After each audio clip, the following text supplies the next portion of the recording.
अस्सलाम वालेकुम स्टूडेंट्स। ये आपके सामने एक प्लांट है जिसका नाम क्या है, मोरिंगा ओलिफेरा, जिसका वर्नाकुलर नेम, कॉमन नेम क्या है, सुहांजना भी हम इसे कहते हैं। अब इसके अंदर हमने कैलस देखना है, कैलस फॉर्मेशन कैसे थी। जैसे कि लेट्स सपोज ये जो स्ट्रक्चर्स दिखाई दे रही है आपको, ये क्या है, कैलस है। तो इसके अंदर पहले कट लगा होगा, कट लगने के बाद ये जो प्रोसेस, ये जो चीज़ है, इसको हम क्या कहते हैं, अनडिफ्रेंशिएटेड मैस ऑफ सेल। अगर देखें बाकी जो स्टेम है ये बिल्कुल स्मूथ है, लेकिन यहाँ पर क्या है, अनडिफ्रेंशिएटेड सेल्स।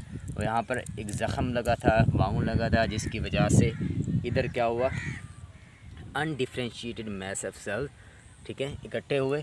अब जब कैलस फॉर्मेशन होती है, जब बाउंड लगता है, वहाँ से कुछ सिक्रीशंस सिक्रीट होते हैं। जैसे कि लेट्स सपोज ये आपके सामने एक कट लगा यहाँ पर प्लांट को, तो अनकरीब पहले तो देखें यहाँ से क्या है, bleeding of plants, bleeding of in plant, देखो ब्लीडिंग हो रही है, यहाँ से कोई इसका जो रेजन्स है वो सेक्रीट हो रहा है। तो काफ़ी कुछ डेज बाद हम देखेंगे यहाँ पर क्या होगा, अनडिफ्रेंशिएटेड मैस ऑफ सेल्स क्या होगा, बन जाएगा, जिसे हम क्या कहते हैं, कैलस कहते हैं। तो समझ आ गए। तो कैलस फॉर्मेशन किसकी वजह से होता है, ये आपके सामने, ये देखें, अगर गौर करें तो ये आपके सामने क्या है, बार्क है, ठीक है, ये क्या है, बार्क, जिसे हम छाल कहते हैं। अब वहाँ पर कट लगा, जिसकी वजह से ये जो अनडिफ्रेंशिएटेड मैस ऑफ सेल्स है, इसे हम क्या कहते हैं, कैलस कहते हैं, ठीक है। ये देखें, ये क्या, ये जो एरिया सारा ये क्या कहलाता है, कैलस है, जो किसके अराउंड बना है, एक वाउंड के अराउंड बना है, ठीक है। तो यहाँ पर भी देखें इसके जो कुछ सेक्रेशंस हैं वो भी क्या हो गई है, खुश्क हो गई हैं, ठीक है ना।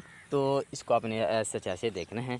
और इसके अराउंड क्या होती है, छाल, बार्क, जिसका किसका काम होता है, दो तरह के आपके पास सेल्स होते हैं, जिसे हम क्या कहते हैं, लेटरल मेरिस्टेम, ठीक है, कॉर्क कैम्बियम की वजह से।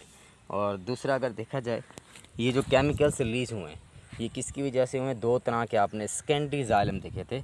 एक को हम कहते हैं, दो तरह की वुड होती है जिसे हम कहते हैं, एक होते हैं इनएक्टिव, दूसरे को कौन से होते हैं, एक्टिव।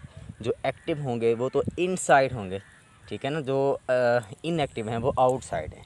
मतलब कि पहले कॉर्क कैम्बियम छाल है, उसके बाद क्या होंगे, जिसे हम क्या कहते हैं, हार्टवुड कहते हैं। क्या कहते हैं, हार्टवुड से ही कुछ केमिकल्स क्या करते हैं, ये स्टोर करती है, जो क्या करते हैं, रेजिस्टेंट टू डीके। और दूसरा इसके अलावा इसका फंक्शन क्या होता है,